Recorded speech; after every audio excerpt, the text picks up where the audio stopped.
magic hour of 2:15, and if we're going to get out of here at 4, we're going to start right now. Before we begin our official program, I'm going to invite Ross Jordan up from Jane Addams Hull-House to say a few words.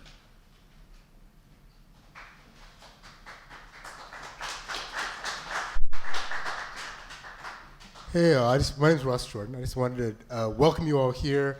I'm sure a lot of you have been to the museum, but just a show of hands, how many of you have visited our museum? Oh, that's fantastic. So if you haven't been to the museum before, it consists of 2 buildings. This is the residence dining hall. And right next door, unfortunately we're closed on Mondays, is the Jane Addams Hull-House home. The museum essentially is a site where we connect the past and the present. And of course, Jane Addams was a strong peace fighter, and we're celebrating that this year with one particular exhibition that's relevant to all today called True Peace, the Presence of Justice, which is about Jane Addams' early peace organizing. She's the co-founder of the Women's International League of Peace and Freedom, which was founded in 1915 and is the longest running kind of organized peace movement started by women in the country. It's still alive and well today. So when we're open again, I would totally invite you all back to see the exhibit, to learn about that history. I also just want to highlight this on the way out. We have an upcoming event on December 10th where we celebrate Jane Addams, who won the Nobel Peace Prize in 1935. And so come back for this particular event. We'll be celebrating peace and contemporary activism like we're doing here today. But we're really super happy to be partnering with the Chicago Veterans for Peace today for this event and talking about turning this particular day into an event that really celebrates peace and focuses on anti-militarism activation. So welcome, come back and see us again when the museum's open. It's good to have you all. Looking forward to the conversation.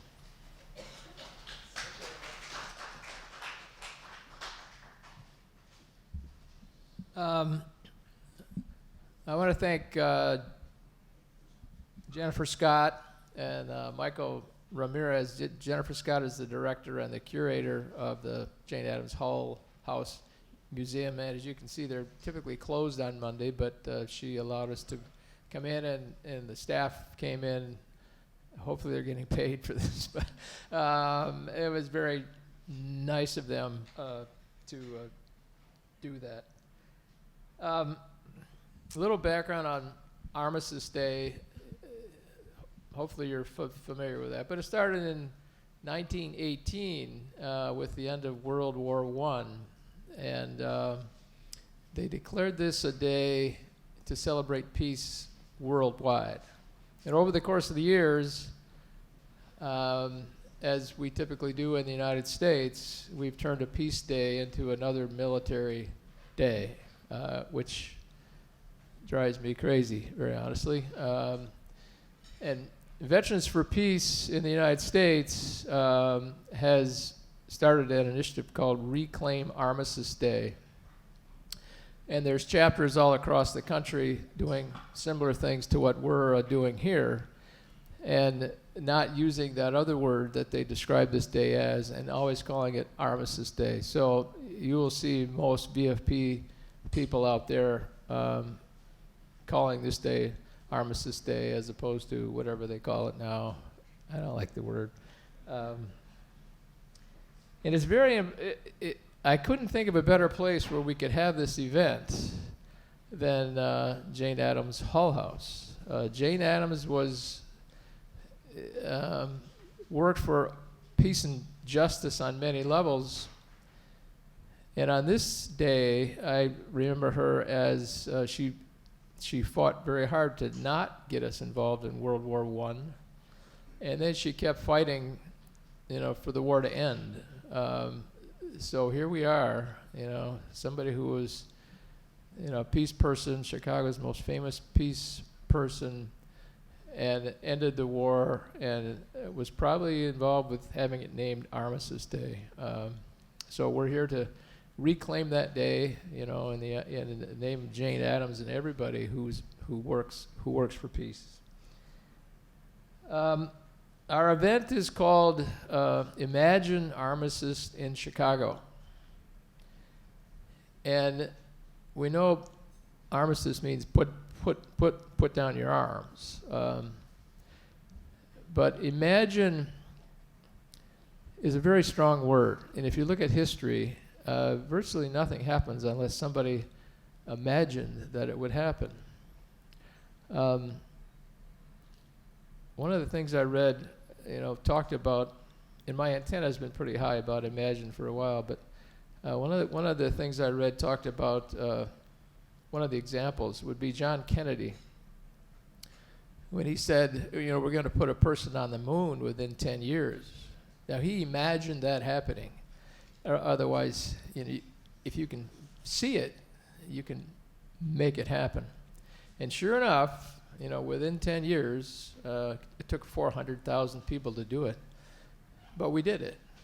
We did it. And I think we can do the same thing here in Chicago if we imagine what it would be like if we didn't have all the violence. The second part of the incentive to name this Imagine comes from a John Lennon song called Imagine. The word, if I could sing anything, I wouldn't do that. But the words to that song are very, very powerful. So imagine all the people living in peace. Imagine that. I mean, it's in our environment, it's very hard to imagine that, but it can happen if we can imagine it. So those are the two incentives for calling this Imagine Armistice in Chicago. I'm going to give you an overview of what's going to happen here. I hope we have 5 panelists, and they're going to each have about 10 minutes to describe what it is they do and perhaps how they got involved in what they do. So that'll take about 50 minutes. Then we're going to have a Q&A, and we're going to pass out cards so you can write questions down and submit them to either myself or Natasha, who was the deputy coordinator for the chapter. And we'll collect them, and one of us will read them to the panel. After that, there's going to be a breakout session that's going to be facilitated by Natasha. I don't know why I can't say her name today, but you get a chance to talk to each other and exchange ideas, and then we'll come back together and conclude. We'll conclude at 4:00, and that's how it's going to go. So I'm going to introduce the panelists if they want to come up. I've got your names spread across the table here so you know where to sit. But let me start with Valerie. Valerie Burgess, she's with Moms Demand Action, the Illinois chapter leader. Been doing this for a period of time. Is that hard to get to?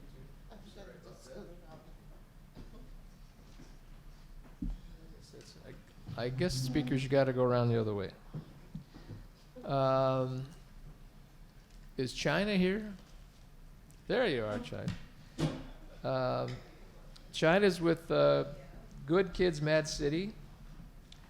That is, I guess I'll call it a coalition or a group of black and brown youth united to end violence.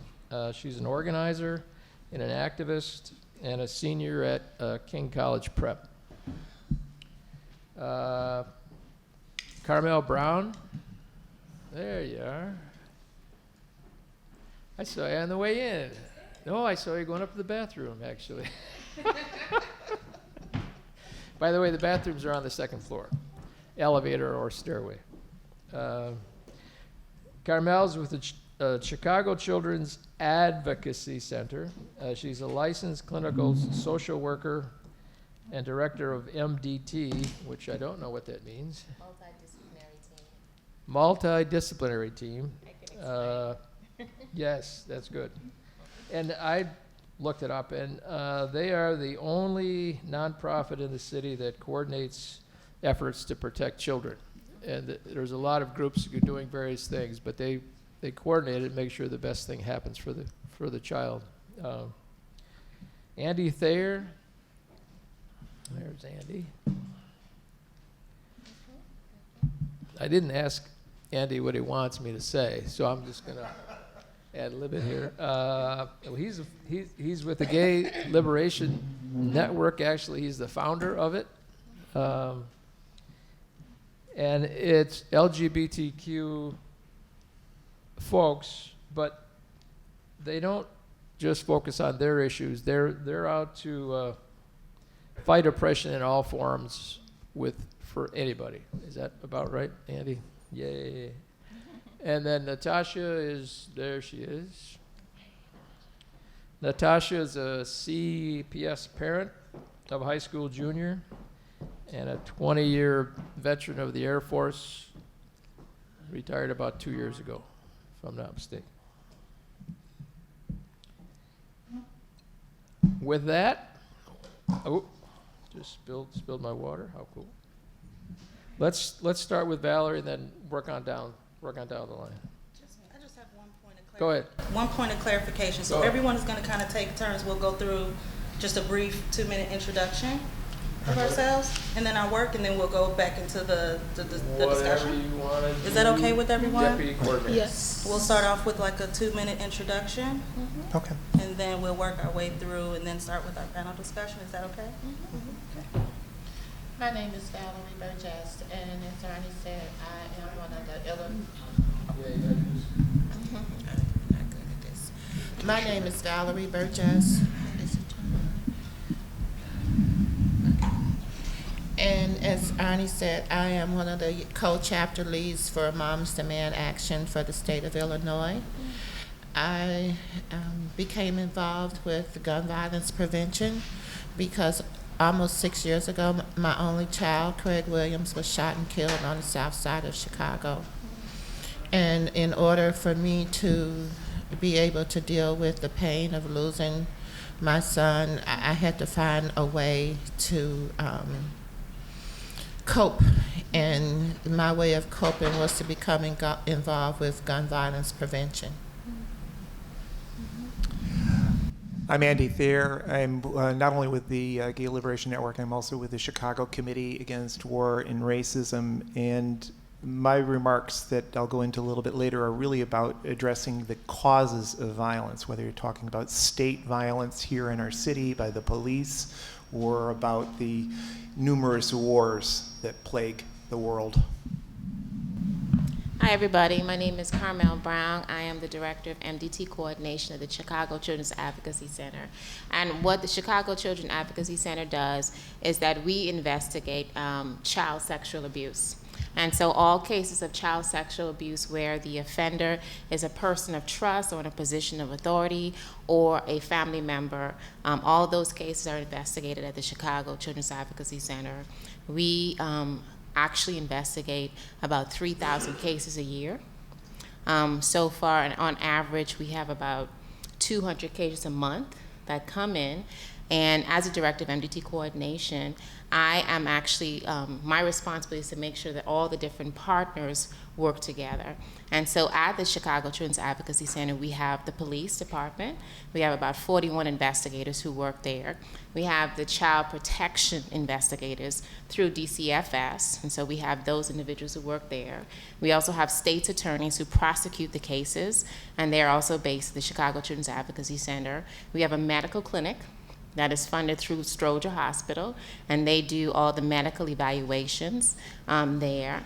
And then we also have the intake department, the forensic interviewing unit, and forensic interviewing is individuals who are trained to provide neutral and fact-finding interviews of children who have been alleged to be victims of child sex abuse. And so we also have an advocacy department, and we have a mental health department. And so my job is to make sure everybody gets along. So as you can see, my job is stressful. And so I'm happy to be here today because this is a lot better than being at work right now. My name is China. I'm an activist and organizer at Good Kids Mad City. Good Kids Mad City, as he stated earlier, is an activist platform that advocates for fights against the inequities that plague Black and brown communities. I became involved with Good Kids Mad City. It was sophomore year when I found out about them. Good Kids Mad City is a branch off of Black Lives Matter Chicago, and it's more focused and more, intimate interactions with the community. We've worked with other organizations such as COCO, BYP 100, Asada's Daughters, many more to come. And we've made milestones in about a year and a half. That's really how long we've been doing this, because sophomore year is when it began happening, and we officially began in April 2018. So it's been a little over a year now. Good job. Good afternoon. It's so good to see you all, so many familiar faces. My name is Natasha. I'm a CPS parent. My daughter is a high school junior, so it's a good time to be, just coming off the strike, kind of, still talking about what that means from a social justice perspective. As a parent, I'm very active and concerned about, or I would say deeply invested in the social justice or lack thereof that I see across Chicago public schools. So recently, elected a local school council member where I really got to, get in and study the school's budgets and realize how different schools are because of the money and the way that they're levied between the school systems. And then one of the other things that's really important to me in the chapter, Veterans for Peace Chicago, is around the militarization of Chicago public schools. Mm-hmm. Chicago is CPS is the most militarized school district in the nation. And having spent 20 years on active duty, I struggle with, there's only one narrative that the young people hear about, right? And that's the glory, that's the patriotism, and the pride that comes along with serving the country. And so a part of the Speakers Bureau is that when we get out and we want to talk to the schools around the veteran experience, right? It's not all bad, but we want young people to know before they sign up in the senior year and commit themselves to war. And we know that people make this a decision because of economy and just different reasons. So just really excited to be here. One, to just be one of the voices around veterans who can help, because I was born and raised in Chicago, right? To help connect the stories between the military that I experienced and the community.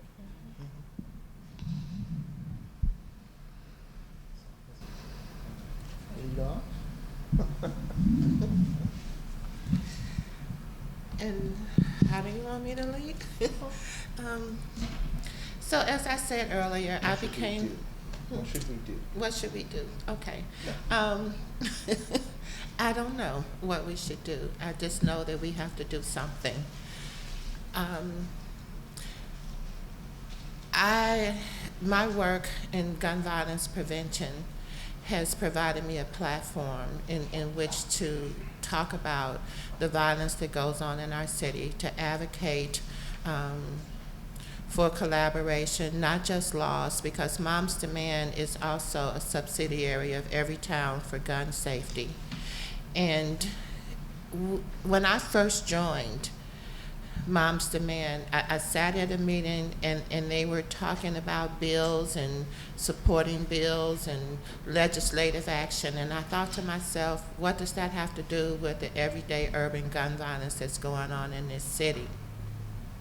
And then I thought, well, maybe this is not where I need to be. Maybe this is not going to be a good platform for me. Then I thought again, this is exactly where I need to be. Because if I don't take a seat at the table, I can't have a say in how the script is written. So I stayed at that table. And now we're beginning to not just focus our efforts and our activities on legislative action, but on collaborations with community-based organizations who are boots on the ground. And I can't say enough of how that is going to ultimately lead to a change in what we see in this city.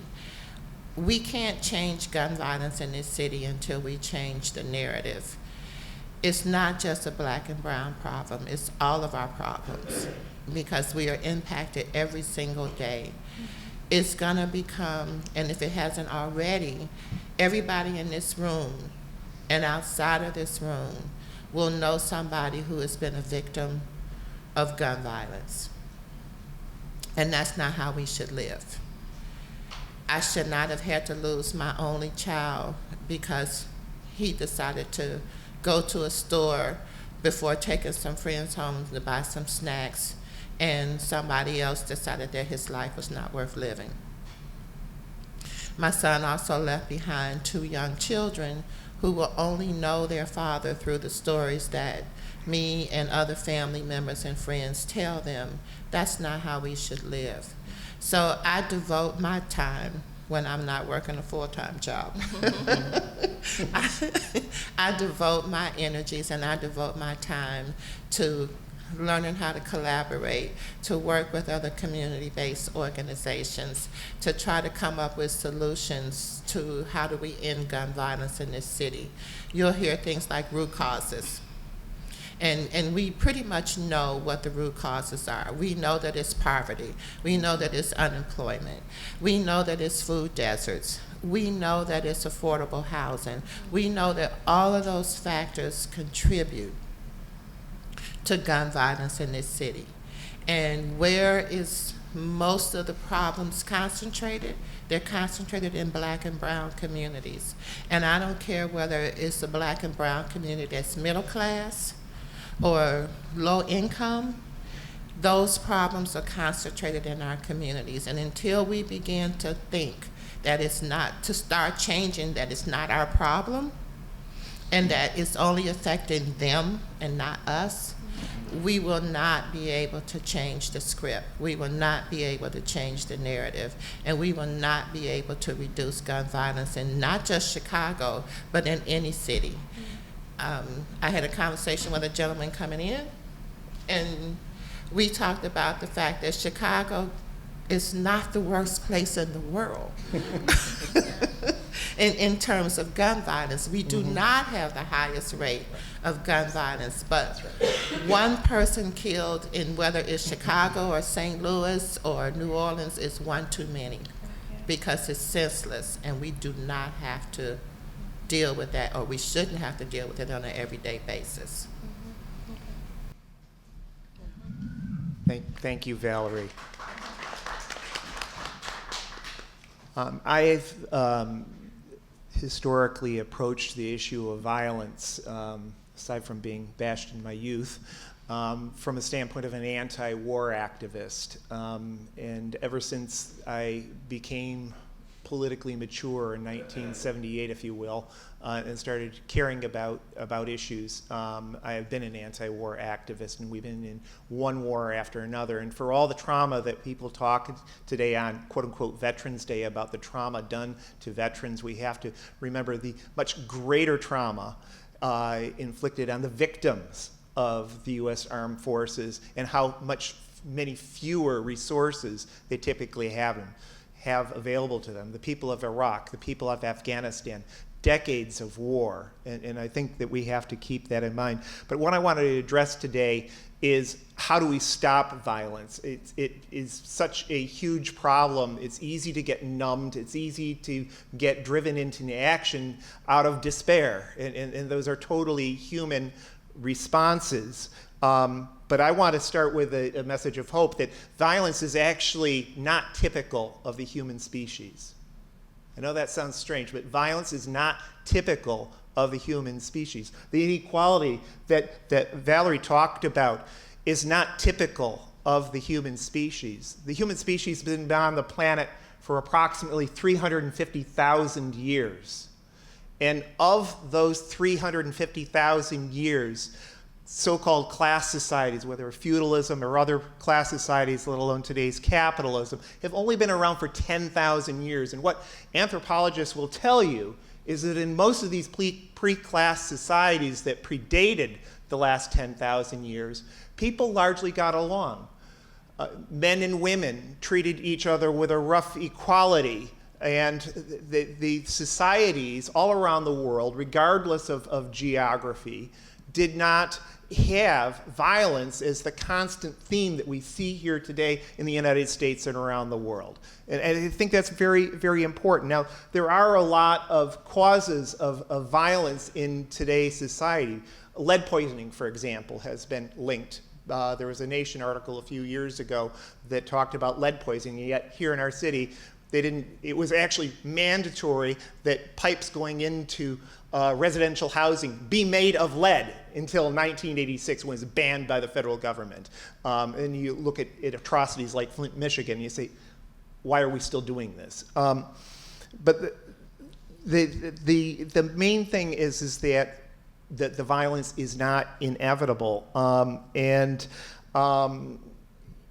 think that you look around the world, not just within our city, but around the world, the societies that are the most unequal are the ones that have the most violence. There's something that was invented around 1912, I believe, called the Gini coefficient or the Gini index, which measures inequality. And you look around the world today, and I did a little study of this prior to the 2 mayoral elections ago, because I wanted to look at, well, why are all these mayoral candidates calling for more police in our society, in our city, which has more police than just about any other major city in the United States? In fact, my study of the FBI uniform crime statistics found that of the 650 cities in the United States with over 50,000 people in them, the city of Chicago had the 3rd highest police officer to civilian ratio.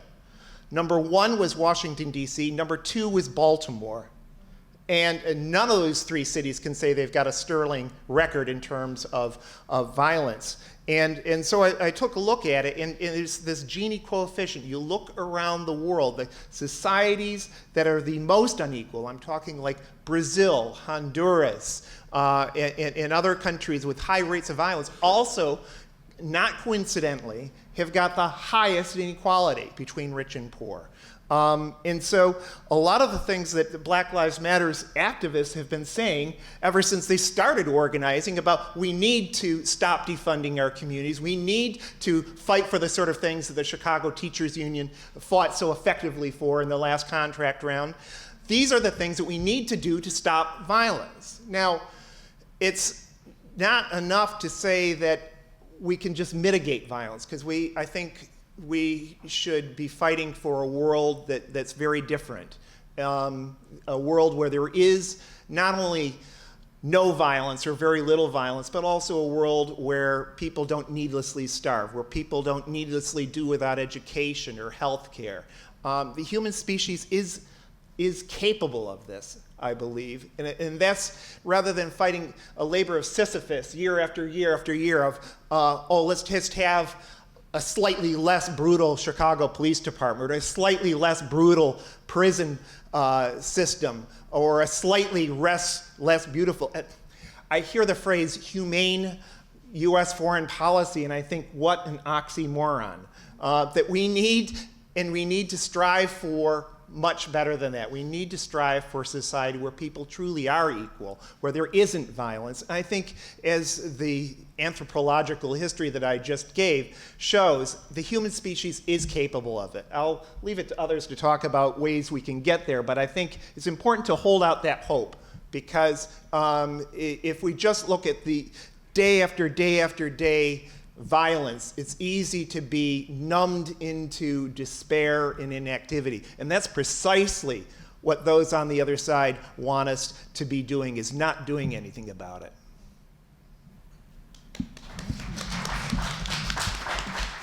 Hi, everybody. I don't have a prepared speech, so I'll just talk a little bit about some of the things that we try to struggle with and deal with at the Children's Advocacy Center.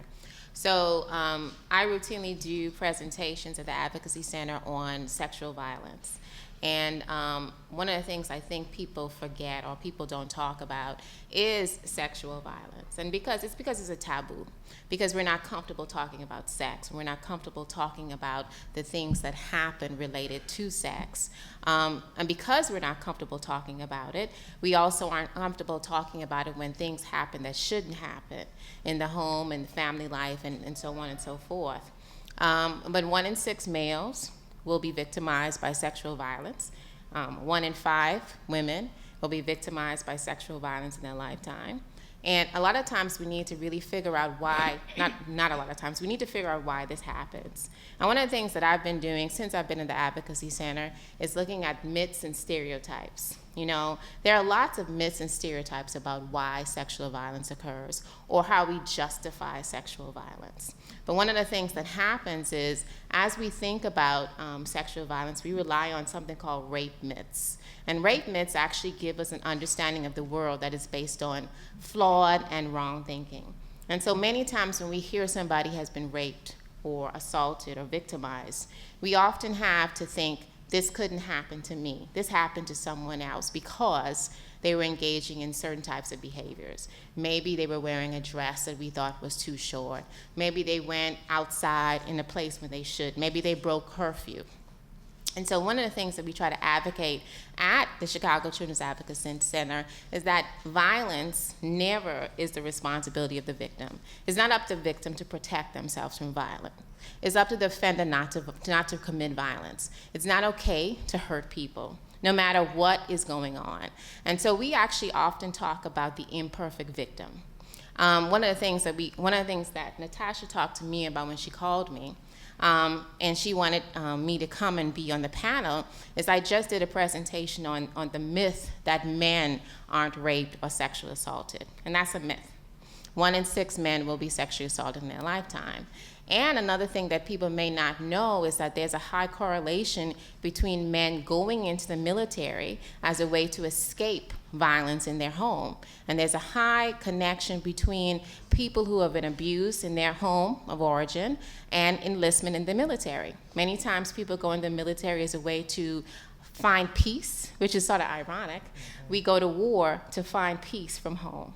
We go to war to learn how to kill because we have been traumatized and perpetuated against violence in our home environment. We have people who go to the military because they want to die, and it is their hope that they will be killed in the military because to them that's a better way of dealing with the violence that's been perpetuated against in home, as opposed to simply saying, hey, mommy, this happened to me. You know, because there's a myth that says that men aren't sexually assaulted. There's a myth that says men can't be raped. And it is a myth because men are raped. And one of the things that we talk about at the Chicago Children's Advocacy Center is that giving people the opportunity to really speak their truth, whatever that truth might be. And being able to say, hey, you know, there are lots of things that we think, stereotypes, threats, and myths about rape that actually influence the way that people operate in the world.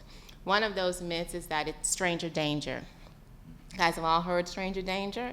We grew up on stranger danger. Stranger danger is one of the most dangerous myths that exist. Because in the Chicago Children's Advocacy Center, again, 3,000 people come to our doors every year, 200 every month. 95% of those people who walk in our door know their offender. They are related to their offender. They are their mothers and their fathers and their stepfathers and their brothers and their sisters.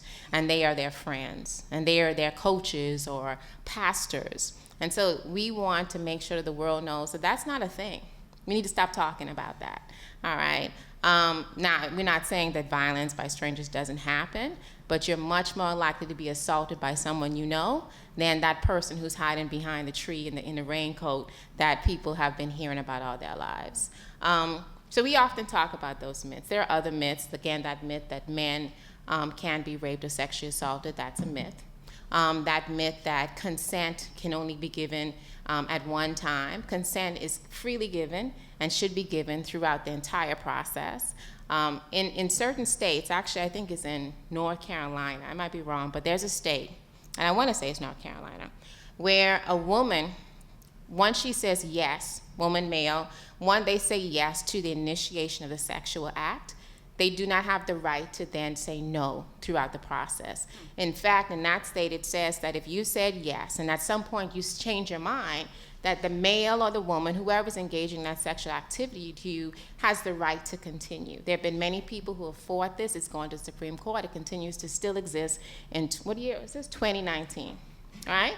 And what does that say? It says that we think that men, because this law is actually directed towards men, Men don't have the capacity to monitor their impulses. They're monitored or they're fueled by these carnal impulses.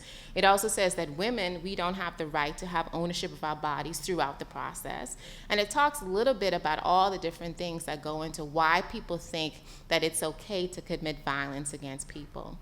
Child sex abuse is something that is consistent. It happens all around. I guarantee you that everybody in this room, I guarantee, knows somebody who was a victim of child sexual assault or sexual violence. I guarantee that. I am convinced of that. You may not, that person may have never talked to you about that. They may never talk to you about that, but they're out there, right? And that's why we exist. And I'm sure that you guys will have questions, so I'm gonna shut up now.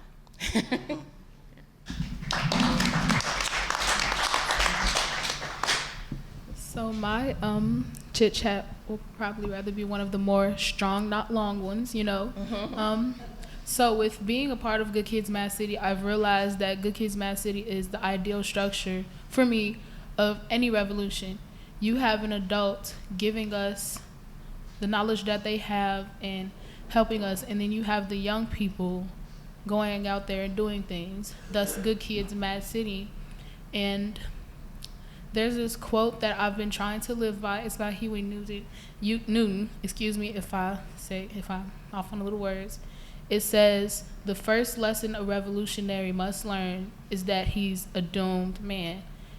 And with me and my advocacy, you know, you mentioned earlier, a seat at the table. I think that's very important because in any revolution, any form of change, I think the very first step is education.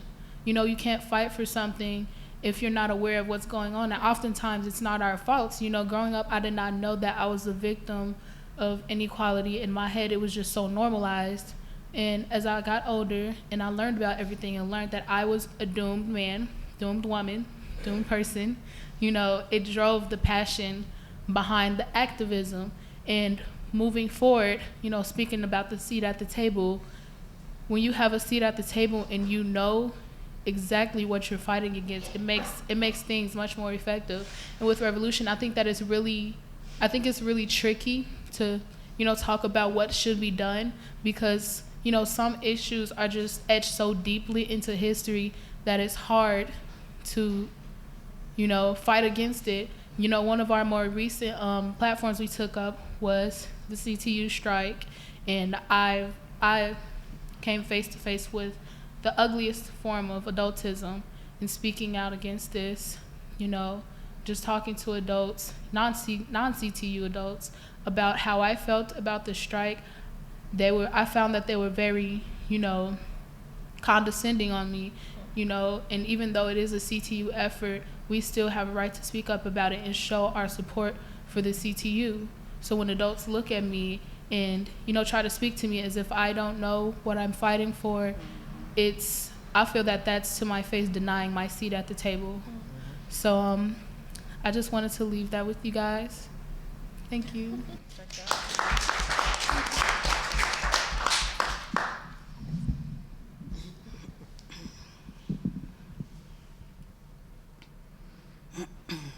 As a veteran, I really do appreciate when people say thank you for your service. So on days like today, it's, you know, people that don't know, people that, particularly those that have not worn combat boots or have ever had a deployment experience, don't really know what it means when a veteran sometimes hear, thank you for your service. So today what I want to do is kind of talk about a little bit why I get a pull in my stomach or in my gut when I hear thank you for your service. And again, I would just want to, you know, preface what I'm going to say today, that I feel really empowered to be one of the few veterans that kind of can talk about the good things. I could sit here and tell you thousands of good news stories and accolades and travel and these great experiences that most people, the dominant narrative about military service, right? You know, all the things that I did to sacrifice and the times that I spent away from my daughter. But what I really want to do is talk about, again, why there's this pit in me, a fire, I'll call it that, to speak out on some of the other experiences, the ugliest parts of the military and what I experienced on active duty. And so, just in that spirit, when I talk about citizens or civilians who have not worn those boots or have experienced a deployment, I know that you can't fathom what it's like to have deployed to Iraq, Afghanistan, Kuwait, and so many other theaters, Turkey, and so many other theaters, and to not even really be able to unpack that experience while you're on active duty because you're in the fight with that mission or with that unit. But it's oftentimes when you separate or retire from the military. So in my case, I retired, and it took me, and I still feel like I'm going through that process, but it took me the better part of a year to unpack that military experience, not just as an airman, but as a Black woman. And so the first thing I want to start off with is saying is that experience in war is unnatural, right? Like, everyone on the panel was just talking about violence in a different way and how it shows up, but really actually being there and participating in it, whether you support it from behind the fence or you were outside the wire, as they call it, war can chip you off if you let it, right? There's things that you experience that you just can't let go. So when I talk about that, I'm really highlighting the fact that I know that veterans, a lot of my comrades, survive with significant guilt, moral injury, and really just regret for the things that they have participated in or facilitated in a myriad of different ways. Things that at one time, got them promoted, things that at one time were on a decoration or a medal that they're pretty proud of. At some point, you start to, and for a lot of folks, it doesn't happen until you're off active duty and you're not around those people, so it's hard to experience or to even understand what you're unpacking. So in my case, I'm back home in Chicago. There's no military base here. There's not a lot of or strong circle and connection of veterans who have been on active duty for 20 years like me. So I'm rare in my experience that I've seen so much and experienced a lot. And so one of the things that comes up is like, how do we create these communities how do we create a community where folks back home, right, civilians, are able to connect and help veterans kind of reacclimate, right, and so that we're not just kind of talking past or existing past each other.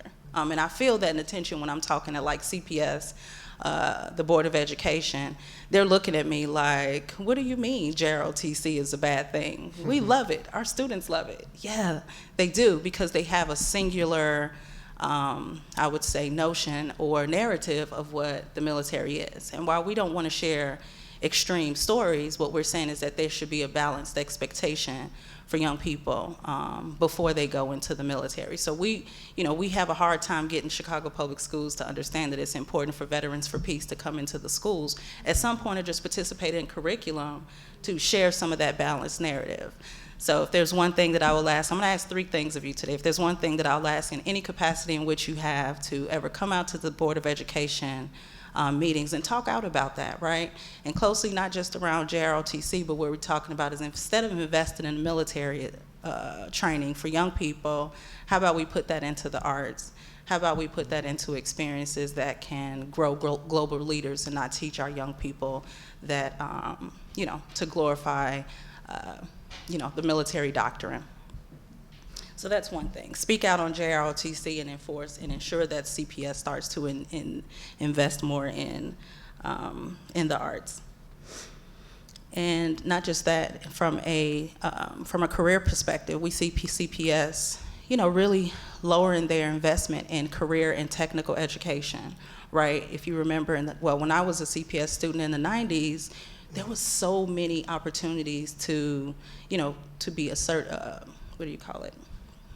to receive your certificates and accreditation upon high school graduation, right? Because for several years, you may have been in auto mechanics, you may have been in fabrication, so it was a lot of times that people were graduating high school at 18, 19 years old, going out to the airports, making $19, $20 an hour. In 1996, that was a lot of money, right? And so we see that those programs have been divested and they're pulled out of schools, and those same schools are replacing opportunity with JROTC, particularly in the Black community and schools that are neighborhoods that are traditionally marginalized. So we see 90% of the students, 95% of the students that are enrolled in JROTC are either Black or Latinx. And we know if it's so good, right, the numbers would just be a whole lot different. So it's really in the spirit that we want to talk to those young people about the experience. and around that, and I talk about, veterans who have like a lot of moral injury and are struggling to kind of unpack them with the polarizing world around this administration and, potential other endless wars that the country is looking to, or conflicts that America is looking to get into. It really does take all of us to kind of be aware and to speak out on war anytime we see it. And I see it really closely as JROTC being a recruitment tool of young people, because it is unpopular to enlist. All of the services or branches of service are struggling with their recruitment. And so you'll see that the spike is up for new programs in the inner cities. And I'll just be quite honest, for the things that veterans struggle with, I think everyone knows that's why around 22 veterans per day take their life, because it is hard to grapple with and to reacclimate to civilian sector. One, because there might be miscommunication and misunderstandings between friends and family, right? Like, you don't know how to really talk about what you've experienced, because most people who've never worn the boots or experienced a deployment experience can't collaborate. So you kind of withdraw and socially isolate yourself, which we know is just not good, right? So I just really want to lift up that if we normalize the conversations between veterans and perhaps how we can make them feel more at home, those numbers of 22 per day, we will see that would definitely go down. I believe in that. I believe that the VA is years behind even being able to grapple with this, right? Like, moral injury is such a new term that it's not even really said. I believe that the VA is still trying to understand, for most of the providers who have never worn the boots. So you have mental health care that just doesn't rise to the level of need. Most people today, when I retired in 2017, I have friends who are deploying on their 10th deployment. So this is not, and it's because it's tied to promotion. So if you're on active duty today and you don't deploy, you won't be promoted. So there's the incentive. Most people don't want to go, but 10 times is a lot of times, and I just share that because this isn't your grandfather or grandmother's military where you go to a single conflict and that's your story. Many people are going to the same places and coming back hard broke, and most people on active duty don't get the service and the help that they need because there's this, just keep going. You're hard and you can take it. So it's not popular yet to be able to normalize mental health care on active duty. So a lot of these people come out needing the VA to be able to support them, and they're just not finding that support there.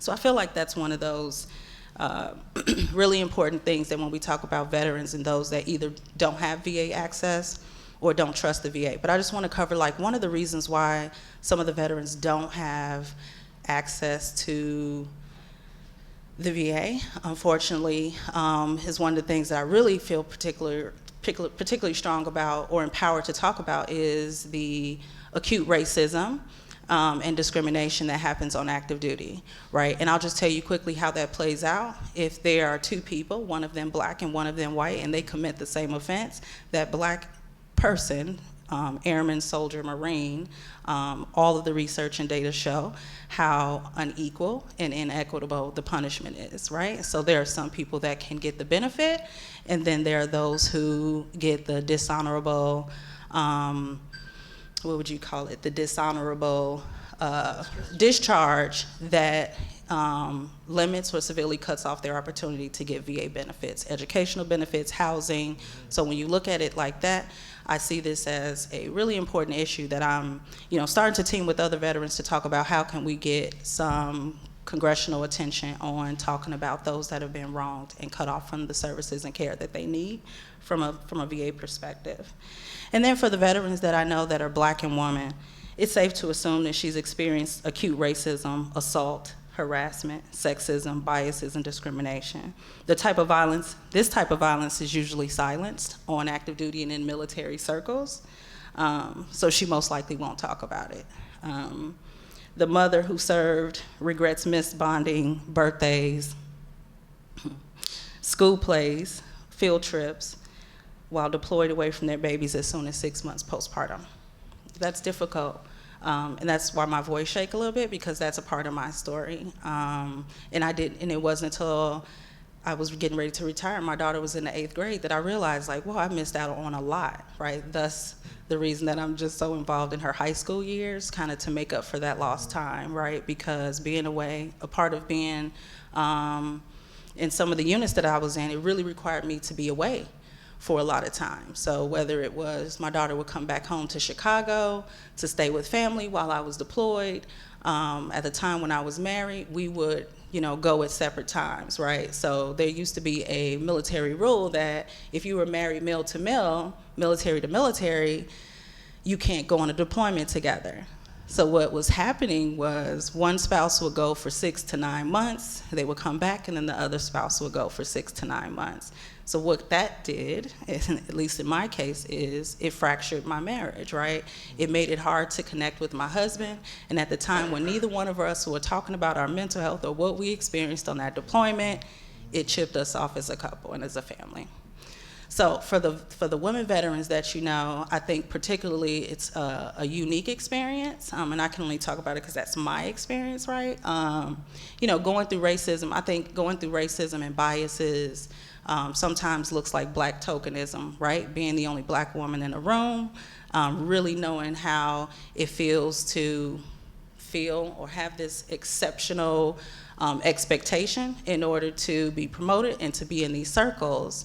And I think that at the times when women need support, those things are just kind of denied in the military circle. So when I talk about the VA as well, they have a lot of ground to make up when they talk about the care for the woman veteran, because her experience is so unique.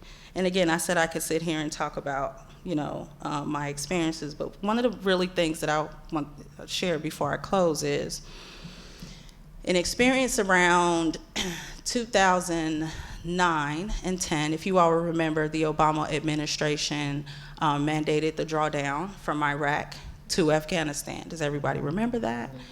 And so one of the things that I was called to do was to go on a joint deployment with the Army unit, and we met Marines while there, and draw down or extract all of the military equipment that's in Iraq and plus it up or move it to Afghanistan. Well, I guess you could say some folks, we did it too good, because a lot of the equipment that was sent to Afghanistan wasn't needed in Afghanistan or couldn't be used, and I'll tell you about that. If you think about the terrain in Iraq, it's flat, it's desert, and if you think about the terrain in Afghanistan, it's mountainous, right? And it's just a completely different landscape. So what we didn't anticipate, and I won't say me, but those that wanted us to just kind of move everything to the next theater, was that we were creating parking lots or supply large warehouses of things that we couldn't use in Afghanistan. The media found out about that, took pictures, and it became a bad news story for the Obama administration. So one of the first, or I don't know, but I would just say what was decided was that that equipment would be removed from Afghanistan as quick as possible and given for free to some states and cities. So one of the programs that I was selected to work with was with the Joint Program Office for the Up Armor Vehicles. They're called MRAPs, Mine Resistant Ambush Protected Vehicles. And so we bought tons of these. And one of the things that was just really mind-blowing for me was when I realized that those vehicles were what they were being used for. So on one hand, I'm on active duty and I'm helping purchase these vehicles that I believe are gonna keep my peers and comrades, right, safe, so that IEDs would not continue to devastate service members across overseas. But then when I saw that they were used in Ferguson, That's right. and in Baltimore, and in Chicago, and in Los Angeles, that I had this break. I was a master sergeant at the time. I was in a dream job at Special Operations Command, and I was closer to the truth. So I saw things on duty, and I saw what was reported on the news. They were never the same. and really seeing the military at home. And I couldn't, and it was hard for me because at the time, the Ferguson uprising was really, on live stream, so you had to know which link to go to be able to see what was going on. But the first time I saw an MRAP roll down Florissant Avenue, I mean, it was hard for me to reckon with that. Because here were vehicles that, I'll just read you a couple lines of a Joint Service Commendation Medal, because I'll tell you what I thought those vehicles were for, right? And basically it says, so I'm just gonna skip to this part here where it says, exclusive expediter for 2,600 mine-resistant ambush-protected vehicles. She was instrumental in completing 127 purchase requests for an X-wing antenna valued at $2 billion for outfitting that MRAP. She consistently advised senior leaders throughout the Army Central Command, U.S. Tank Automotive Command, Joint Program Office, and the Defense Logistics Agency on stock provisions and parts for over 11,000 weapon systems deployed throughout the U.S. Central Command area of responsibility. These vehicles kept our service members and civilians safe while abroad. The distinctive accomplishments of Sergeant, and then it goes on to talk about, you're so great. But what it never talked about, this decoration, what it never talked about is what those vehicles might, the unintended places that those vehicles might. So where you see them in Chicago, so it wasn't just Florissant Avenue during Ferguson after the killing of Michael Brown, it's seeing them being served across the street from the school on 44th and Drexel for a warrant, serving a warrant. And like in real life, I've sat outside the school waiting for my daughter to get out and seeing these vehicles ride down the street. It's pretty shocking. So one of the things that a part of the unpacking of the military experience was realizing, that our police departments are trained by the military. Our police departments wear the same gear as the military. The police departments receive this militarized front, right? I see certain things where there's an event that happens on a block and how they containerize that block in the area, and it's familiar to me. And it goes back to the things and experiences that I saw while at the special operations trainings, right? When we're talking about, just different types of warfare. And when I see that happening in the community here, it's hard for me to kind of, celebrate and accept those thank you for your service. So one of the things that I really want to, just ask people to do is think about the peace movement. I know that it is not something that a lot of our young people are involved in because we have made it seem like it's that distant thing over there, that it's against America or it's unpatriotic to talk about peace, but we should all be talking about peace. We should not be recruiting children from the south and west sides of Chicago to tell them that a way to escape violence is to enlist in the military. That is wrong. That is wrong.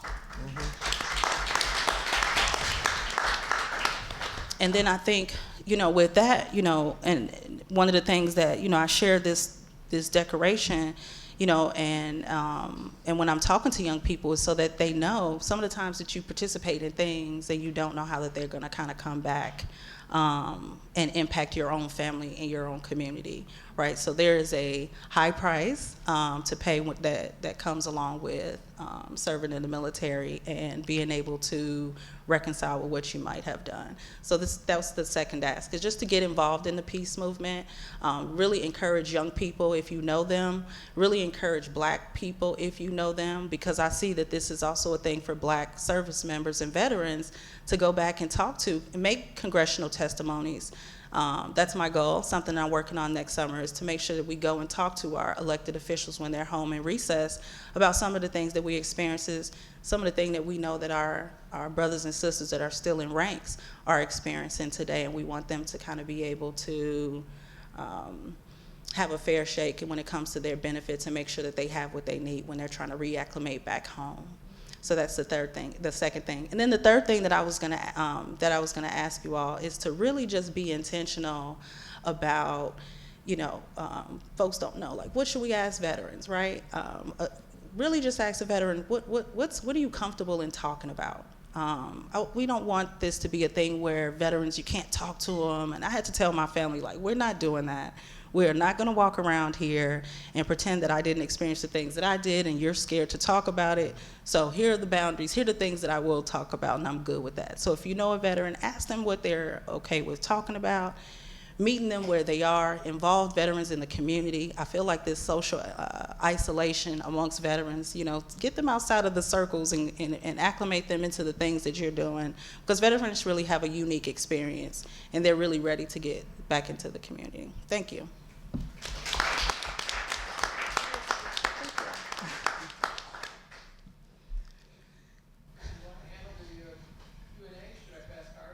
Yeah, well, since our group is, I mean, we have such an intimate group, maybe folks would want to just raise their hand and just shout out questions instead of.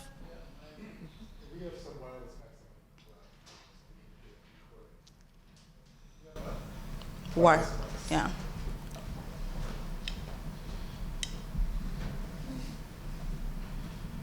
How are we on to?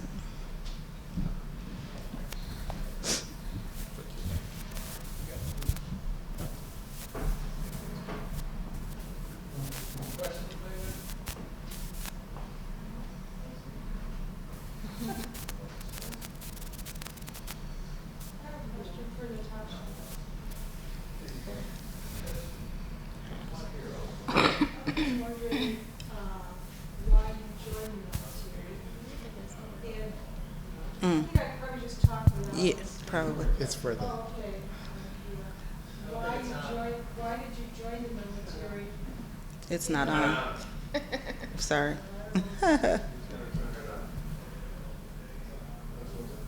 Mm-mm.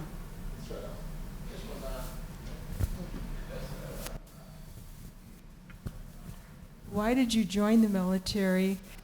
And do you think your reasons or your motivations 20 years ago are the same reasons people join ROTC? That's a great question. So I know the mic broke up a little bit, but her question was, why did I join the military? And essentially from the 20 years ago, do I believe that those young people that might choose to go or to enlist today will go for the same reasons that I did 20 years ago? So for the first reason, I was also a member of JROTC when I was in high school, and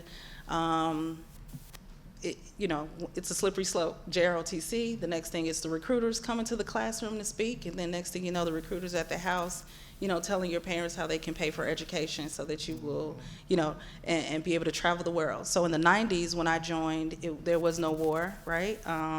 So there was no real conversation so I think it's really different now in terms of what I do it, you know, to really consider where we are today in terms of conflicts overseas, that it's a really different military to enlist. But I do know that most people join for the same basic reasons are, you know, you believe that there's opportunity, there's career, there's trade, and then there's the opportunity to be able to take care of and sustain yourself. You know, and that's still a real thing. I think what we owe it to the young people is to share with them the things that might shock them, which start very early in basic training. You are being trained for, it's called warrior training, for a reason. Back when I was new, it was all peacetime and we prepared for war. Now they are strictly training for war, and most young people deploy within their first year. And that's something that I just think that we have to continue to talk to young people about, the differences of like where I was in the 90s when I enlisted and where things are today. I feel like it's just really different. My question is for Carmel. I was wondering if you could say something about how you would approach making peace in families. I don't even know what to call it, to repairing families where sexual abuse has happened. Can you say something about that? Are you specifically talking about after, with an offender or with the non-offending parent? I guess any of them. Is Okay. it possible for the families to be repaired and to forgive, make amends? Sure, absolutely. those- Well, one of the things that we figured out is that sexual abuse is such a significant source of injury for families. We actually have One of the things that we talk about is disclosure rates and why people recant, because very often kids will make allegations of sexual abuse and then recant those things. And people believe that when kids recant, it's because the original disclosure was a lie, but that's not actually true. Most of the time they recant because of the impact it's had on the family. You know, and so they have realized that by telling their truth, this has impacted and damaged their family so significantly. So we get a lot of kids who will first give a disclosure and then later on recant disclosure based on how the family reacts. And so one of the things we found to be true is that if we can get the non-defending parent, that supportive parent, to be fully engaged in the process, it's much less likely that the recant will happen, that they will be consistent with the process.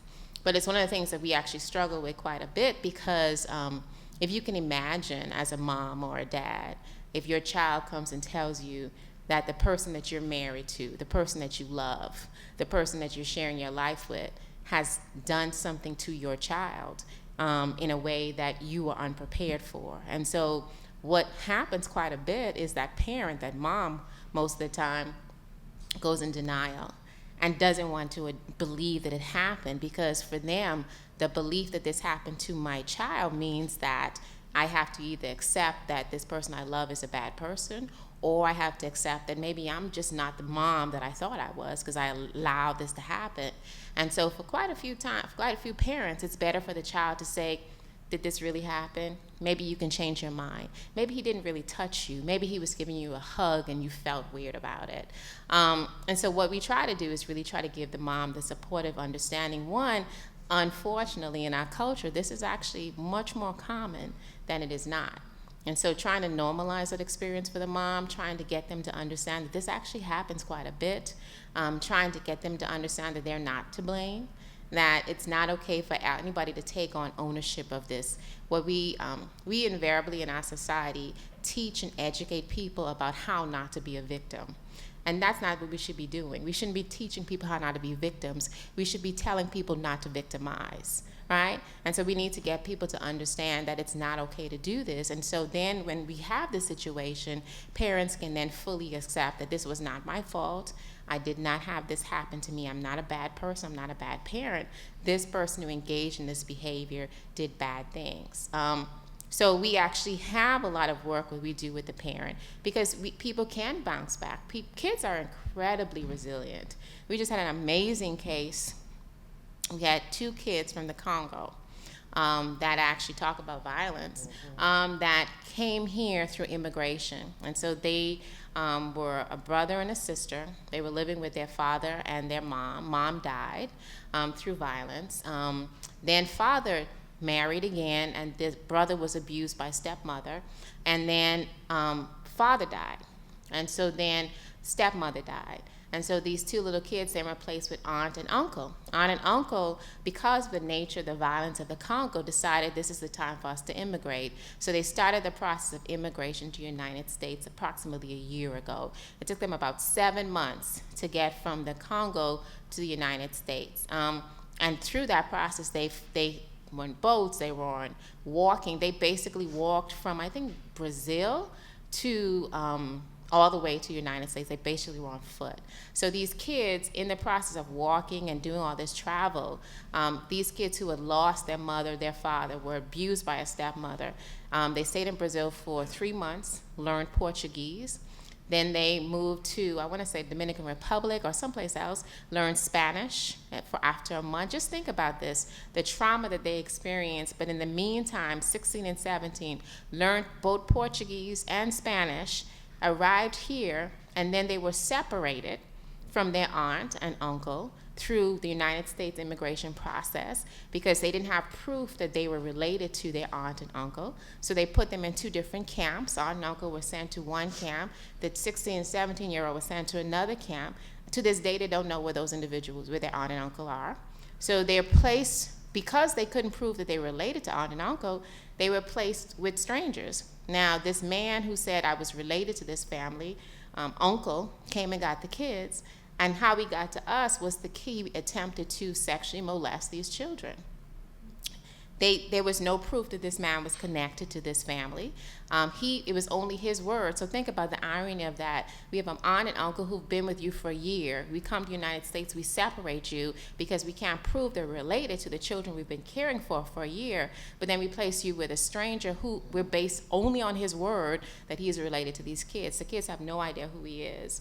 They just believe him to be an uncle. They placed him with him, and now he is attempting to sexually molest them. But I bring that up as a point of resiliency in that the girl, despite all of that, was like, this is not supposed to be happening to me. This is not okay. So she was actually put into CPS and told someone, and that's how she got involved. So now she's in a really good home. She's in a good foster placement. She still doesn't know where aunt and uncle is, but she is essentially in a safe place. But through all of that, when she gets to us, she's strong, she's resilient, she speaks now 4 languages as opposed to the 2 she started with, and she's actually just an incredibly intelligent young girl. And so, yes, I like to say all the time, people think that trauma is a terrible thing, and our kids actually do go through trauma, but yes, resiliency is within them. People can survive, people can adapt, people can adjust, and people can get better. And the last point of that is we have a program called Children of Youth with Sexually Problematic Behaviors. So a lot of times we do have kids who will act out sexually as offenders. One of the things I'm really trying to push and educate the community about is when juveniles act out sexually, it's not the same thing as an adult acting out sexually. So there is treatment for them, and there is significant progress. In fact, children who act out sexually only have about 11% recidivism rate, even without treatment. And with treatment, it's between 2 to 5% recidivism rate. So people can get better if they're given the support and the tools necessary for them to not ever offend again. So, long way to answer your question.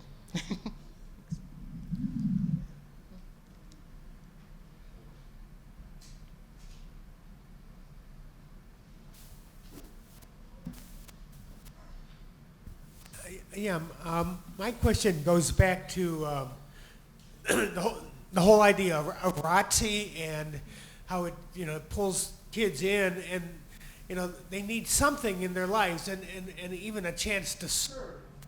Is there any discussion going on right now about an alternative chance for kids to serve? And I know there's no funding for anything like this, but like there used to be the domestic Peace Corps. I can't even remember the name of it now. That's never what. Yeah, right, exactly. There's never any talk about that anymore, or there's never. It's not in the news anymore. Is there any talk about creating this sort of possibility for young people? I think that's one of the key points that we talk about the resistance when we approach CPS. I know Veterans for Peace has been speaking at CPS meetings for over 2 years and has yet to really gain traction in the conversation around alternatives. So the district spends millions of dollars in military or JROTC funding. Instead, put that into career and technical training, which there's countless things. There's cosmetology, there's anything that these young people need to actually have a career certificate. And like you said, the Peace Corps, Job Corps, right? It's just not popular in the circles where the Department of Defense does put money into the school districts that have JROTC as well. So what you see is a school system that is divesting from opportunity. And again, I talk about arts, I talk about job training and how to resolve conflict, but instead we put young people in marksman training and really just training them on American patriotism and military doctrine, which is, priming young people to see the military in a way that it's not practically. So that's one of the things as a community, I think that we should continue to put pressure. If you know anyone that's on the board or influence at the district, at CPS, talk to them about, the young people needing opportunities. We see the unemployment rate in Chicago So if we had these opportunities in school, we know that young people will be better or more employable and feel confident in going out and filling these job gaps so that they can earn, a livable wage. So I see it as like not just around the training and career if they go into the military, but if we actually had this training in schools, we will see. I think there's like over 50% of young black males the age of 20, or excuse me, I believe it's 19 to 24 are either out of school or unemployed. And I look at the school district that doesn't really give, that doesn't really do a really good job of putting that education in front of them before they graduate.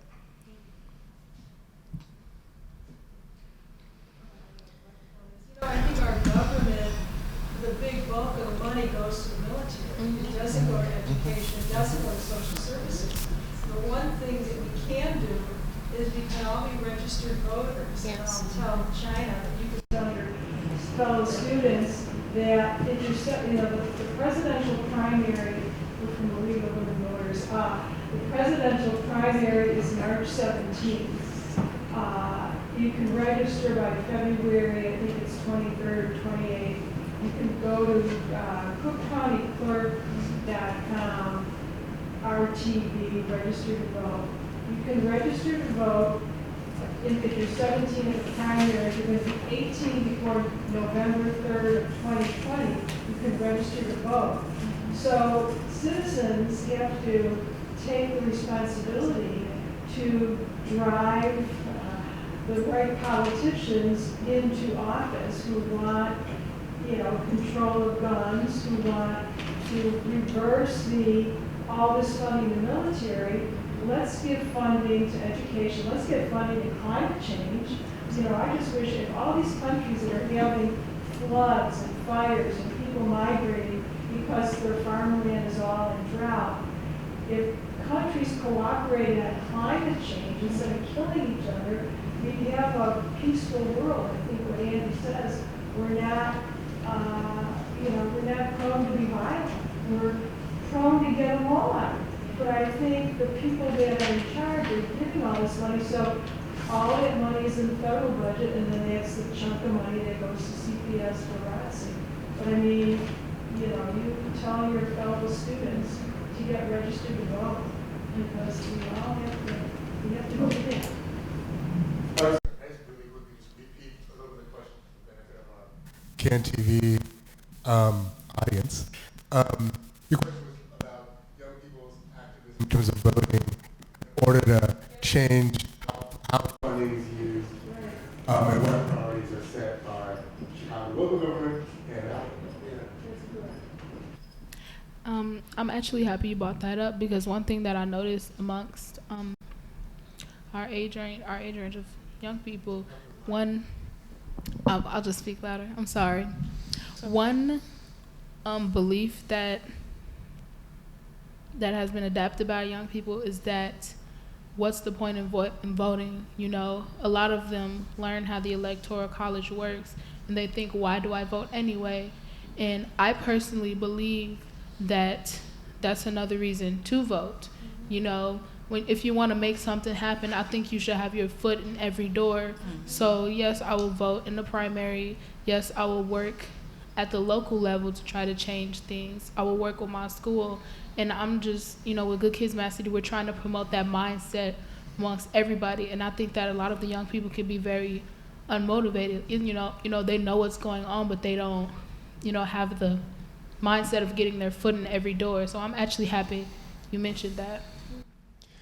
I'd just like to comment on that. I just ask our audience, what percentage of the Chicago congressional delegation do you think voted for the latest record military budget for 2020? What percentage?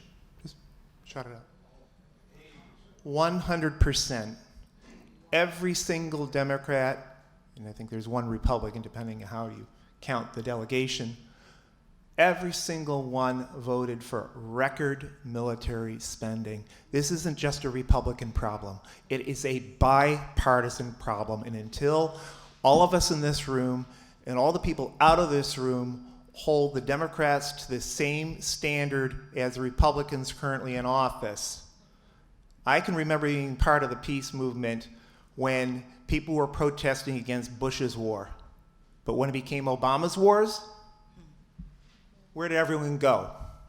There is a reason why we've got fifth-rate social services in this country in every single sphere. We have got the richest country that the world has ever known. We've got the worst public housing. We've got the worst health care. We've got the worst higher education. We've got the worst public transportation. Go right down the list. There's a reason why our veterans get the lousy health care that they get. There is a reason why our kids don't have all these wonderful social programs that the CTU and others were fighting for.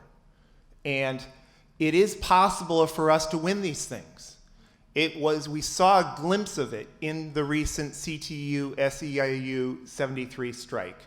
Because back in the 30s, in the Great Depression, people were doing things like mass strikes. There were 3 general strikes in this country in 1934. People were out in the streets when sheriffs tried to evict people from homes.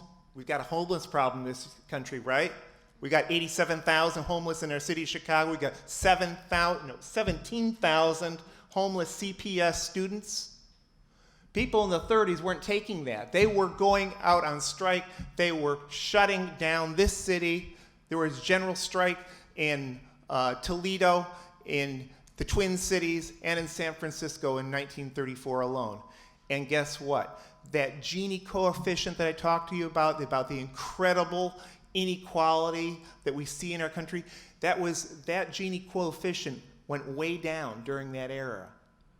And unfortunately, in the decades since, it's gotten worse. Guess what? Another time that it got better was during the 1960s, when things like the Black Panther Party and others were demonstrating and making change through the school lunch programs and so forth, embarrassing the then Nixon administration to do this kind of social services that he himself hated. He was a racist, but he was forced to do these things.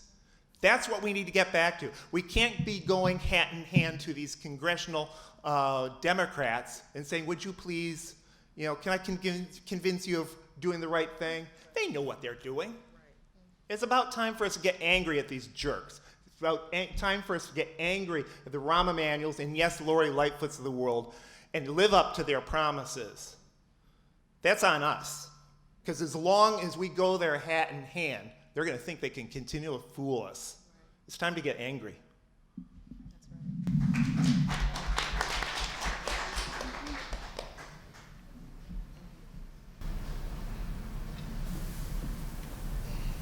Ronald Jackson, mental health movement, Chicago. Activist also. We have been preached to and been told to pray. But while we've been told to pray, we've been preyed on. Mm-hmm. Sadly enough to say, and embarrassingly enough to say, in 1824, when the Ku Klux Klan came up with the acronym KIDS, it seems like now we don't call them children anymore. Everybody is a kid. We cannot continue keeping them down stupid. I say that because it was about an hour back and a week ago that Eddie Johnson sat at the City Council budget hearing and confessed that the military gives freely military armament to the police department. Mm-hmm. And the question was asked, well, do you give anything for it? Oh, no, it's just a gift. A week before that, Trump came to Chicago and said, look at it. They told the police chiefs, look at all the military equipment that we're giving you. See, we can't believe that we are selling mass armament to Saudi Arabia. We can't believe that we're pulling out of one country into another, but then we want to go back just to protect oil. Mm-hmm. The sad part about it is, yes, mental health is a mass problem. Mm-hmm. When you talk about over 13,500 police officers, but up until the consent decree, they only had 3 psychologists on staff. Now with the consent decree, they might have a dozen. but now you have more police officers. We can't continue to believe that mental health is a joke. We can't believe that public schools don't need lower class participation, and the fact that from the early 1900s, we got away from EMS. We used to have schools named Montefiore. Well, you're a little too young for that. I mean, you know, I don't know if you know, but we used to have Montefiore. It was the bad girls' school, and we had another one for the bad boys. Okay, so the thing here is now we've just put a hodgepodge, just stirred everything up together, and expect school teachers to go in. Even the curriculum is not about us. These are old books taught by new wine, and we're not getting there. You know, my biggest concern, and that is, it's enough to have military experience. But I can show you as a mentor of at least 9 young men that are considered at risk. They're veterans, and they haven't left Chicago. Some of them, they were even amazed how easy it was just to cross over into Hammond, Indiana. Why? Because they don't leave the community, but they hear the gunshots. I don't know if you've ever gone down to Stateville Prison and done the walkthrough. I think you have, Andy. And, you know, because they have a gun range right there at the prison, 24/7. And these people are able to just go out there and fire weapons whenever they want to. That's the reason why when a person comes back out of the system, they're shocked at that first week when they get back, because they don't hear gunfire. You know, we can't continue preaching to the choir. The Lori Lightfoots that made promises and now all of a sudden wants to say, well, you know, I want it down the middle. No, she can't have it down the middle. See, because it's not hers, it's ours. But if we don't join together and actually make a stand and say, we need facts and not research. We need to invest in proven responses and not just conversations. How do we get there? You know, how do we get there? Just really quickly, you know, just realizing how many veterans, so a part of the transition when right before you know, either separate or retire from the military is you spend about the last 6 months starting to prepare, where the Department of Labor, you have, there's job fairs, career fairs. I can't tell you how many veterans already have a secured job with Sheriff's Department, a police department, 6 months before they depart active duty.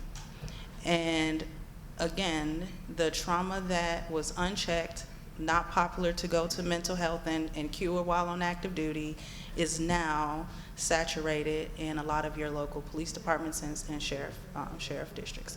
And so, and I see that because when you talk about some of the issues that plague CPD, it's so normal, or it's familiar. Not normal, it's familiar to me because it is the same type of behaviors, aggressive, kind of like adrenaline, you know, not to use a jargon, but kind of adrenaline junkies, right?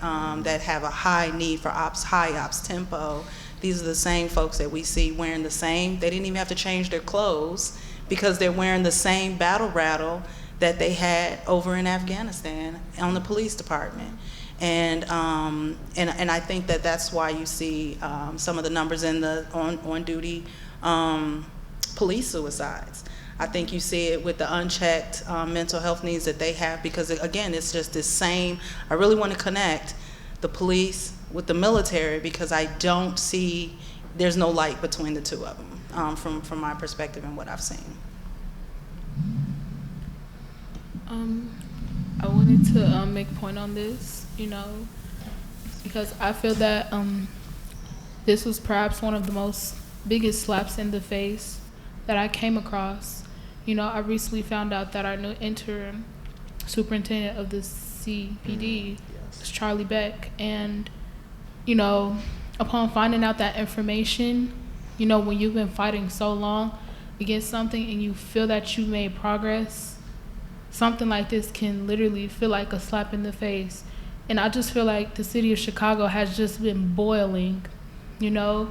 There's just so many things that's been happening. Sometimes I just wonder, like, what to do next, you know?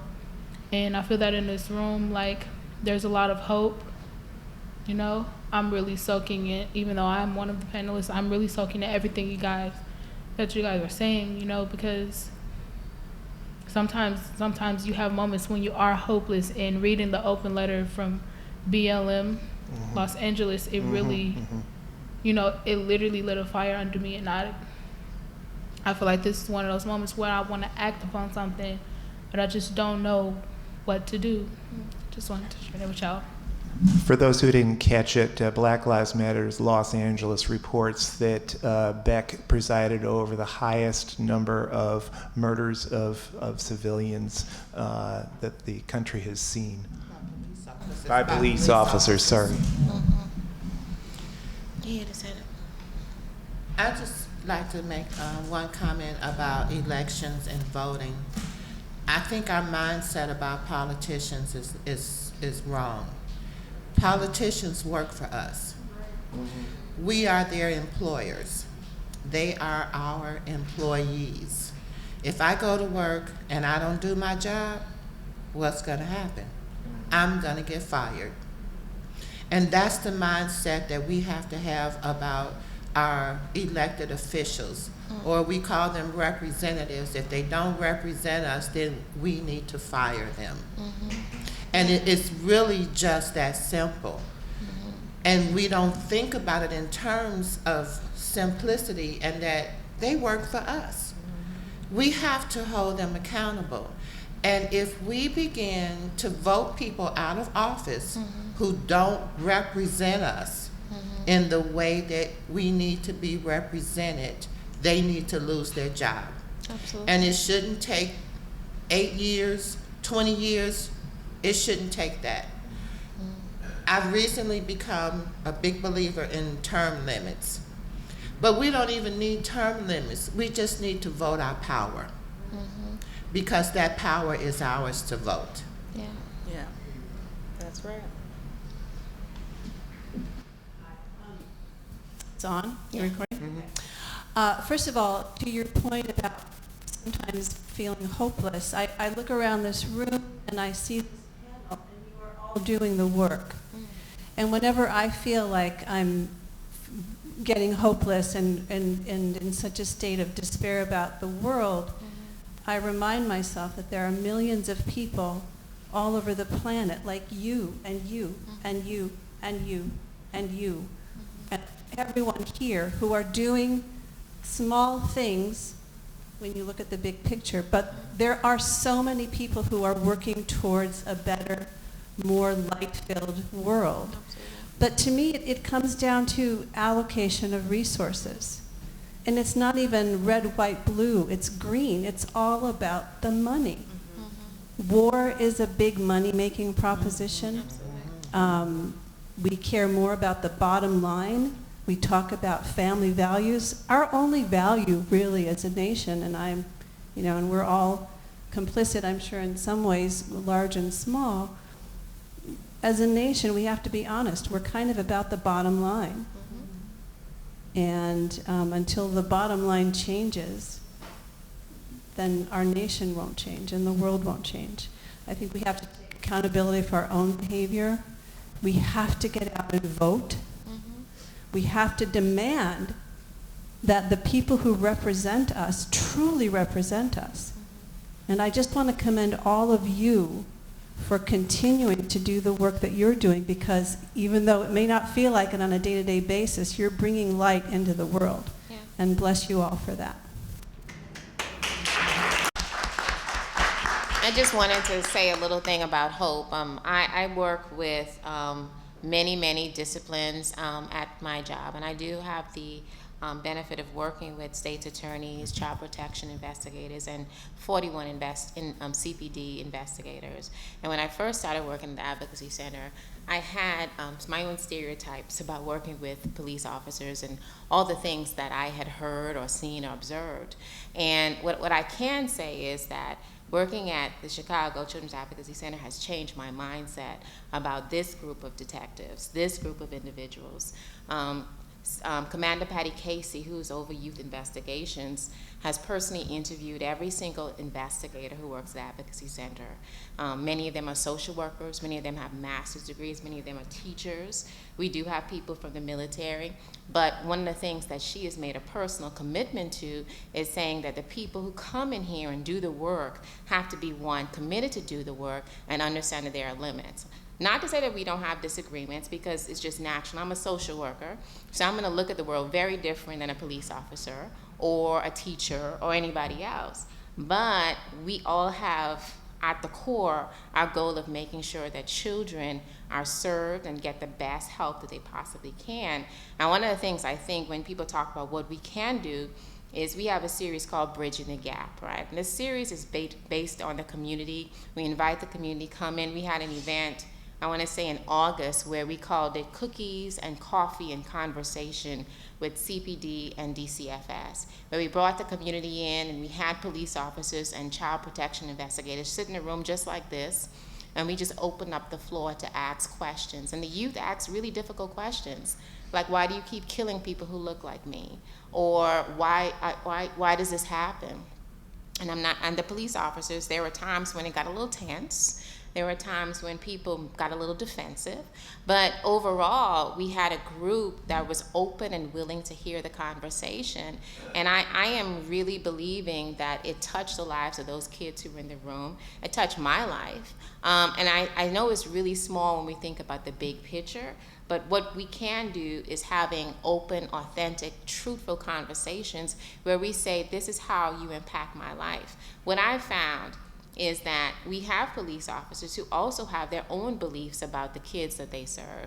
They don't know the black and brown kids that they serve. What they hear is the statistics, and they see the violence, and they see all the things, just like we do, right? And so as they hear these stereotypes and myths become ingrained in their understanding, that's how they operate on the world. You know, they see people like me as threats, right? You know, and so it's important for us to be able to say and educate not just the kids, but also the police officers. You know, this kid isn't a threat because he just looks like this. You know, I actually got my master's at the University of Chicago, and I'm from the Bahamas, Nassau, Bahamas, and so I came here to go to grad school.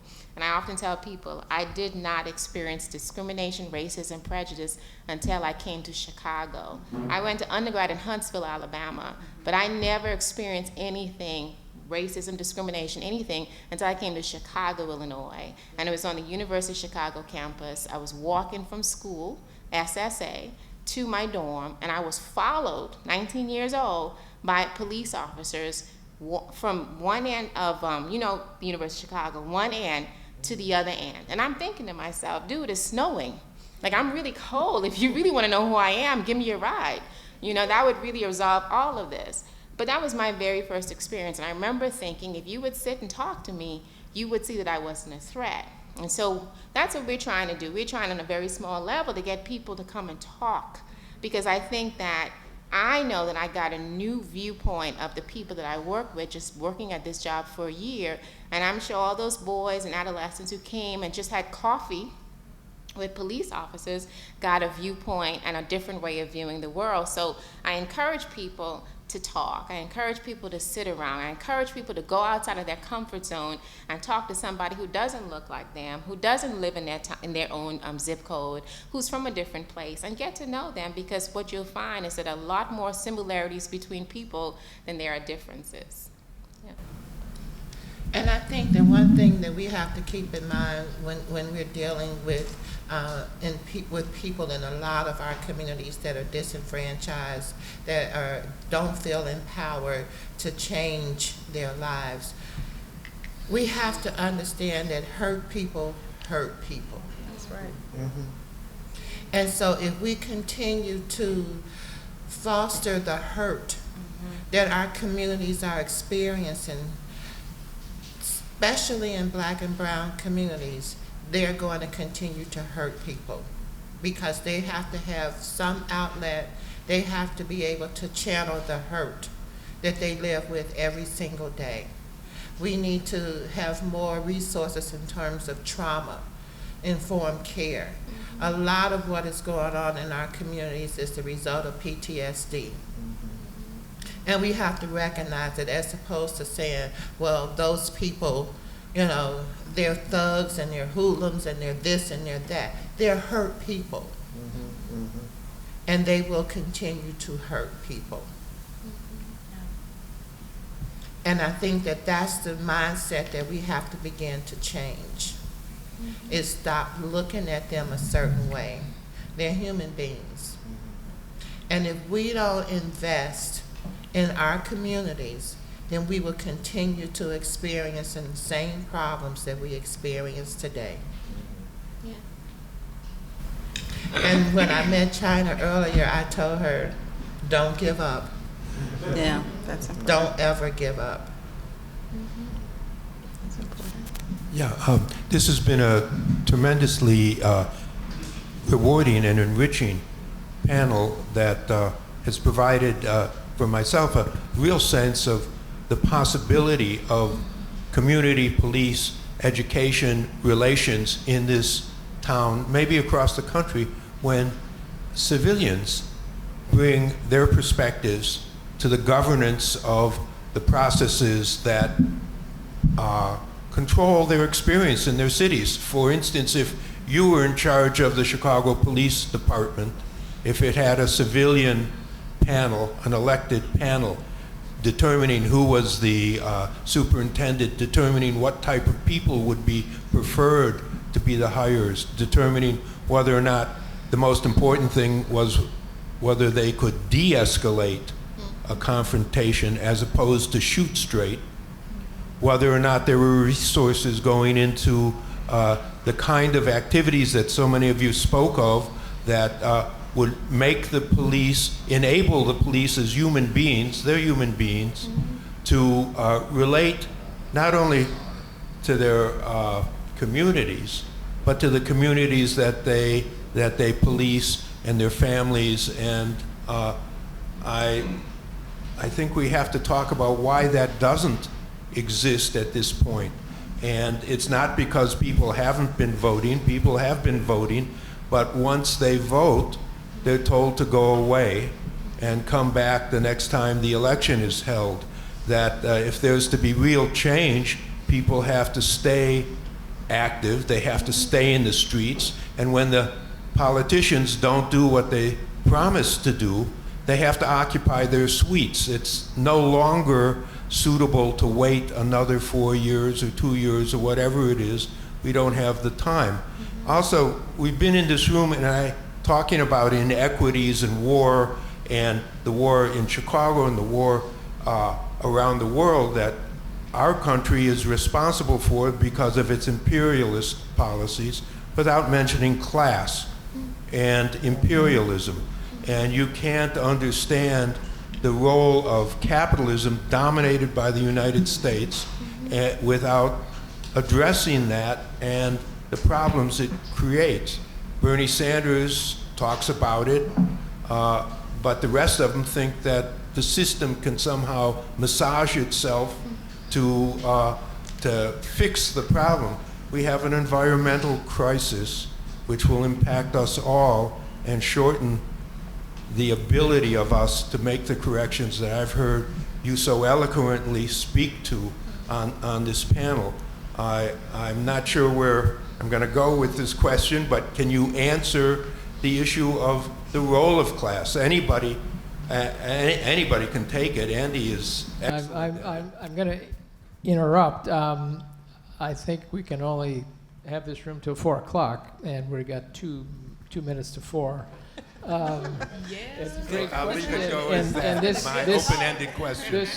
This conversation could. Pardon me.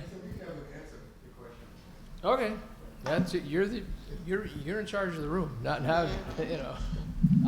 Well, first to be clear, I am for police and prison abolition. I don't think that they're to expect to have a nonviolent society and have boss and bossed, or people armed with guns and people, in prison.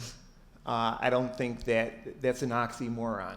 The idea that you can have a violence-free and an equal society with those kinds of power imbalances. And there are things that we can do short of reaching that sort of society in terms of reining in the terror of the Chicago Police Department, its false arrests, its pinning crimes on people. There's any number of things that we can do and we should do, but I think we should be clear about the goal, which is a society where people are not subject to these power imbalances and the violence that is used to maintain them, both within our country as well as the United States and other lesser powers, so to speak, dominating other areas of the world, that we should aspire for something a lot more just and humane than that. And I think, frankly, the future of the planet is dependent upon us getting to that non-domineering society. And just real quick from the CPS, from the Chicago Public Schools perspective, right just before the strike, or I think it was in August, in lieu of investing in more counselors to provide wraparound services for the trauma and the violence that the young people in Chicago experience and inherently the schools absorb, Chicago Public Schools spent $33 million to the police in schools. They call the resource officers, right?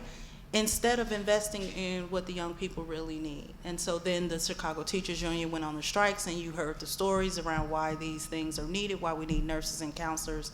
And when you look at a school system that is willing to invest in policing, knowing that we haven't yet turned the corner in terms of trust in police, right? And so, yes, abolition is one end, but while they're here, how do you behave and how do you interact with young people in a high school setting?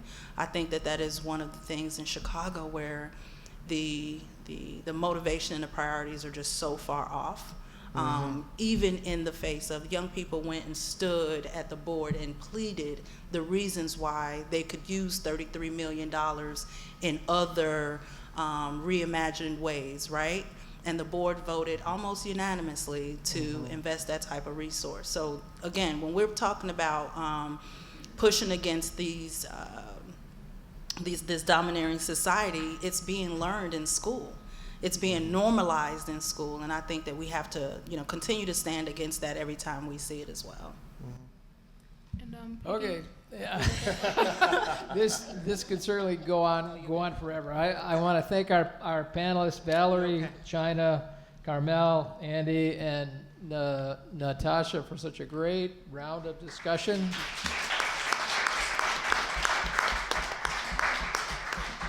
And I want to close with the quote I started with by Bob Kohler. I don't think he made it here today, but are you here? Hi, Bob. I start off with this quote, but I don't think you were here when I did. Part of his quote says, "Creating peace means creating connections with one another." So go forth, make connections with one another, and create peace. Thank you very much for coming. Thank you.